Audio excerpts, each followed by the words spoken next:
dear countrymen, I am a farmer settled after a variety of fortunes near the banks of the river Delaware in the province of Pennsylvania.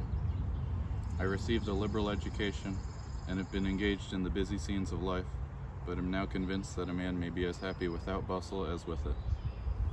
My farm is small, my servants are few and good, I have a little money at interest, I wish for no more. My employment in my own affairs is easy, and with a contented, grateful mind, I am completing the number of days allotted to me by divine goodness. Being master of my time, I spend a good deal of it in a library, which I think the most valuable part of my small estate, and being acquainted with 2 or 3 gentlemen of abilities and learning, who honor me with their friendship, I believe I have acquired a greater share of knowledge in history and the laws and constitution of my country than is generally attained by men of my class, many of them not being so fortunate as I have been in the opportunities of getting information. From infancy I was taught to love humanity and liberty. Liberty's sacred cause ought to be espoused by every man on every occasion to the utmost of his power. Let not any honest man suppress his sentiments concerning freedom, however small their influence is likely to be. Perhaps he may touch some wheel that will have an effect greater than he expects.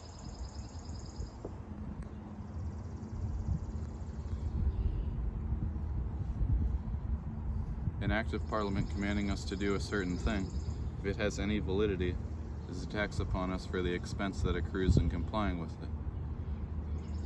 And for this reason, I believe every colony on the continent that chose to give a mark of their respect for Great Britain in complying with the act relating to the troops cautiously avoided the mention of that act, lest the conduct should be attributed to its supposed obligation. Parliament had no right to compel the New York General Assembly to execute it. If they had not that right, they had no right to suspend their legislation, which is a punishment. If they may be legally deprived in such a case of the privilege of making laws, why may they not with equal reason be deprived of every other privilege? The raising a revenue by tariffs on exports from one colony to another was never intended. Thus the king, by his judges and his courts of justice, imposes fines, which altogether amount to a considerable sum and contribute to the support of government, but this is merely a consequence arising from restrictions, which only meant to keep peace and prevent confusion, and surely a man would argue very loosely, who should conclude from hence, that the king has a right to levy money in general upon his subjects. Never did the British Parliament, till the period above mentioned, think of imposing duties in America for the purpose of raising a revenue.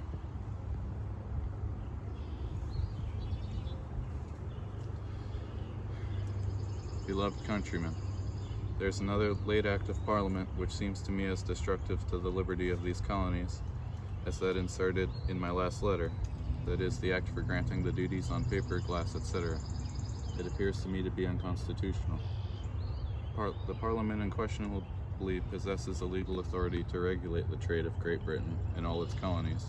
We are but parts of a whole, and therefore there must exist a power somewhere to preside and preserve the connection in due order. This power is lodged in the Parliament.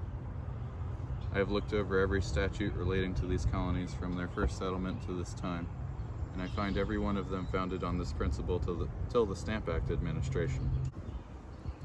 All before are calculated to preserve or promote a mutually beneficial intercourse between the several constituent parts of the empire. Never did the British Parliament, till the period above mentioned, think of imposing duties in America for the purpose of raising a revenue.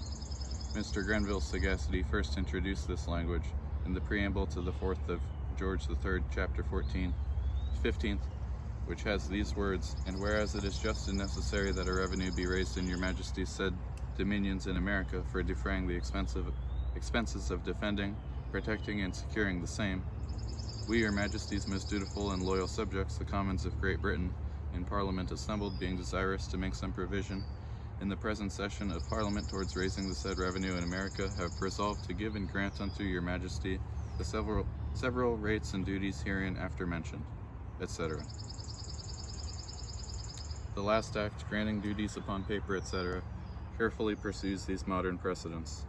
The preamble is, "Whereas it is expedient that a revenue should be raised in your Majesty's dominions in America, for making a more certain and adequate provision for the defraying the charge of the administration of justice and the support of civil government in such colonies, provinces, where it shall be found necessary, and towards further defraying the expenses of defending, protecting, and securing the said dominions, we, your majesties, most dutiful and loyal subjects, the commons of Great Britain, etc., give and grant, etc., as before. Here we may observe an authority expressly claimed to impose duties on these colonies, not for the regulation of trade, not for the preservation or promotion of a mutually beneficial intercourse between the several constituent parts of the empire, heretofore the sole objects of parliamentary institutions, but for the single purpose of levying money upon us. This I call an innovation, and a most dangerous innovation. It may perhaps be objected that Great Britain has a right to lay what duty she pleases upon her exports, and it makes no difference to us whether they are paid here or there. To this I answer, these colonies require many things for their use, which the laws of Great Britain prohibit them from getting anywhere but from her. Such are paper and glass. Why was the Stamp Act then so pernicious to freedom? It did not enact that every man in the colony should buy a certain quantity of paper. No, it only directed that no instrument of writing should be valid in law, if not made on stamped paper, etc. The makers of that act knew full well that the confusions that would arise upon the disuse of writings would compel the colonies to use the stamp paper, and therefore to pay the taxes imposed. For this reason, the Stamp Act was said to be a law that would execute itself. For the very same reason, the last act of Parliament, if it is granted to have any force here, will execute itself and will be attended with the very same consequences to American liberty. That's all. The cause of liberty is a cause of too much dignity to be sullied by turbulence and tumult. It ought to be maintained in a manner suitable to her nature. Those who engage in it should breathe a sedate, yet fervent spirit, animating them to actions of prudence, justice, modesty, bravery, humanity, and magnanimity. I hope, my dear countrymen, that you will in every colony be upon your guard against those who may at any time endeavor to stir you up, under pretenses of patriotism, to any measures disrespectful to our sovereign and our mother country. Hot, rash, disorderly proceedings injure the reputation of a people as to wisdom, valor, and virtue, without procuring them the least benefit. I pray God that he may be pleased to inspire you and your posterity to the latest ages with that spirit, of which I have an idea, but find a difficulty to express. To express in the best manner I can, I mean a spirit that shall so guide you that it will be impossible to determine whether an American's character is most distinguishable for his loyalty to his sovereign, his duty to his mother country, his love of freedom, or his affection for his native soil.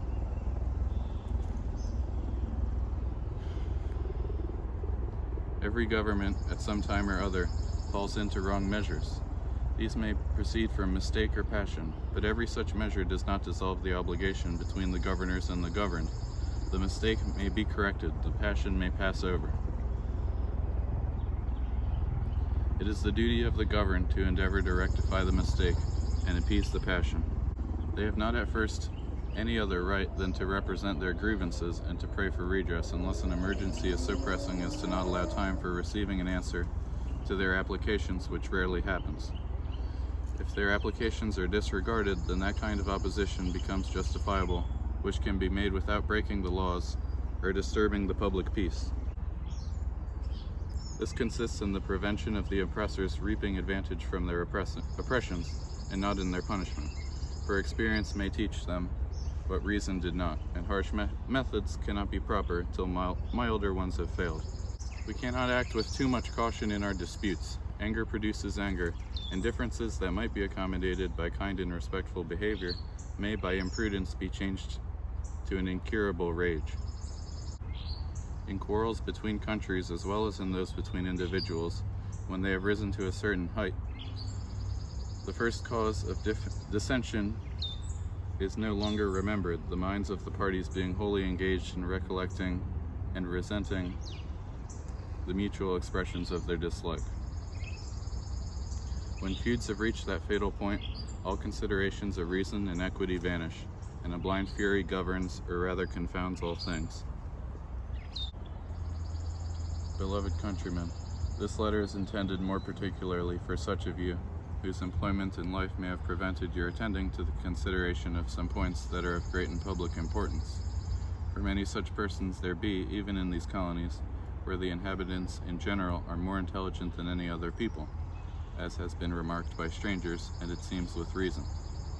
Some of you perhaps, filled as I know your breasts are with loyalty to our most excellent prince, and with love to our dear mother country, may feel yourselves inclined by the affections of your hearts to approve every action of those whom you so much venerate and esteem.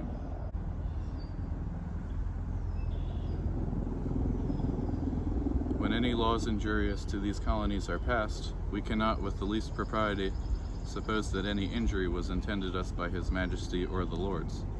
For the assent of the Crown and Peers to law seems, as far as I am able to judge, to have been vested in them more for their own security than for any other purpose. On the other hand, it is the particular business of the people to inquire and discover what regulations are useful for themselves, and to digest and present them in the form of bills to the other orders to have them enacted into laws. Where these laws are to bind themselves, it may be expected that the House of Commons will very carefully consider them. But when they are making laws that are not designed to bind themselves, we cannot imagine that their deliberations will be as cautious and scrupulous as in their own case. What justice is there in making us pay for defending, protecting, and securing these places? What benefit can we, or have we ever derived from them? None of them was conquered for us, nor will be defended, protected, and secured for us. In fact, however advantageous the subduing or keeping any of these countries may be to Great Britain, the acquisition is greatly injurious to these colonies. Our chief property consists in lands. These would have been of a much greater value if such prodigious additions had not been made to the British territories on this continent.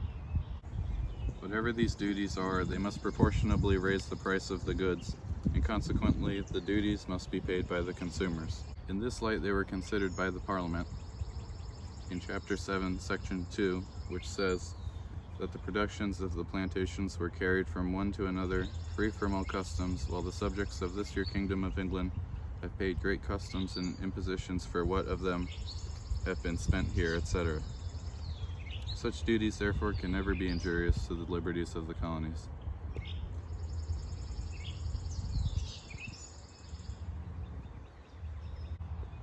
There are two ways of laying taxes. One is by imposing a certain sum on particular kinds of property to be paid by the user or consumer, or by taxing the person at a certain sum. The other is by imposing a certain sum on particular kinds of property to be paid by the seller. When a man pays the first sort of tax, he knows with certainty that he pays so much money for a tax. The consideration for which he pays it is remote, and it may be does not occur to him. He is sensible, too, that he is commanded and obliged to pay it as a tax, and therefore people are apt to be displeased with this sort of tax. The other sort of tax is submitted to in a very different manner. The purchaser of any article very seldom reflects that the seller raises his price so as to indemnify him for the tax he has paid. He knows the prices of things are continually fluctuating, and if he thinks about the tax, he thinks at the same time, in all probability, that he might have paid as much if the article he buys had not been taxed. He gets something visible and agreeable for his money, and tax and price are so confounded together that he cannot separate, or does not choose to take the trouble of separating them. This mode of taxation, therefore, is the mode suited to arbitrary and oppressive governments. The love of liberty is so natural to the human heart that unfeeling tyrants think themselves obliged to accommodate their schemes as much as they can to the appearance of justice and reason, and to deceive those whom they resolve to destroy or oppress by presenting to them a miserable picture of freedom when the inestimable original is lost. This policy did not escape the cruel and rapacious Nero. That monster, apprehensive that his crimes might endanger his authority and life, thought proper to do some popular acts to secure the obedience of his subjects. Among other things, says Tacitus, he remitted the 25th part of the price of the sale of slaves, but rather in show than reality, for the seller being ordered to pay it, it became a part of the price to the buyer. This is the reflection of the judicious historian. but the deluded people gave their infamous emperor full credit for his false generosity. Other nations have been treated in the same manner the Romans were. The honest, industrious Germans, who are settled in different parts of this continent, can inform us that it was this sort of tax that drove them from their native land to our woods, at that time the seats of perfect and undisturbed freedom.